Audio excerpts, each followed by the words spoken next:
came to New Life, was active in, you know, a lot of things that were going on at New Life. And a couple of years ago, I think it was Bobby Moe ran a trip to Sight and Sound. I think it was in the beginning, it was called, when Adam and Eve were thrown out of the garden. And that was the most powerful thing for me to see on that stage. And, you know, God was using this, his gospel, and his words and his things being, you know, played out on a stage to get to my heart. It took me to a whole other level. And the weeks and the months went by. I was just amazed at how Adam and Eve left, but yet stayed true. You know, they always felt God was with them, even though he wasn't with them like he was in the garden.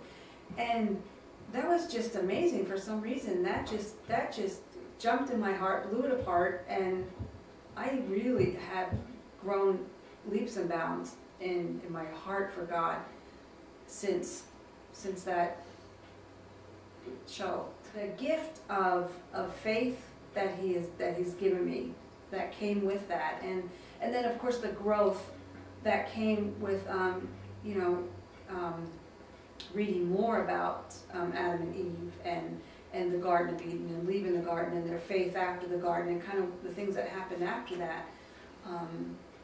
It just opened my eyes to more special things, you know, to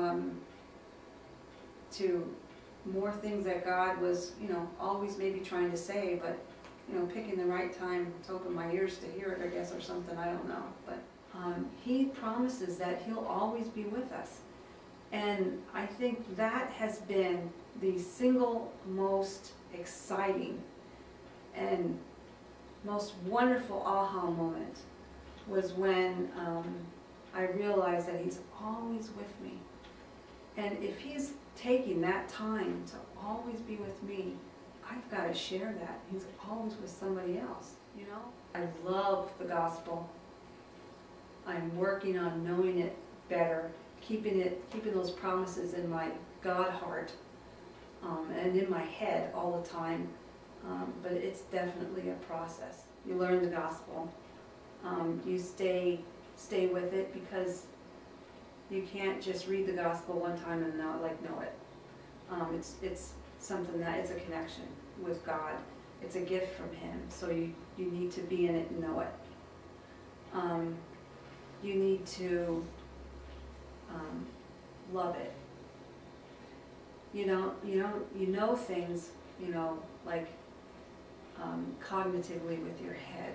You love things with your heart. So you need to know it with your head, and you need to know it in your heart. So you need to know it, you need to love it, and you need to live it. Try to live it. And that's the hard part, living it, because you can know it, you can love it, and then you can pass it on. You can, you know, share the gospel. But the living it is for me anyway, it is the hard part, you know, because our humanness is constantly stepping in, and our own free will is stepping in. But I think those are the four things that you need to do: to know it, to love it, to live it, and to share it. To be, you know, a good steward of the gospel. So now I feel much closer to God. I feel so thankful that he gave me my faith.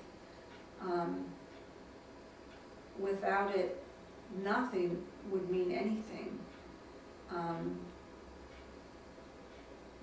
It just is so much different having a relationship with Jesus.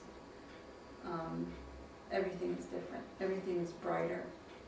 Everything soft is softer. Everything sharp is sharper. Everything is just amazing. And you know, that's kind of how, you know, he took me in different stages of my life to different levels. And it was all God. There's no way it could have happened any other way, or I couldn't have any other kind of awakenness to things without it being from Him. If I've done anything at any time that that seemed right or good, it's from Him.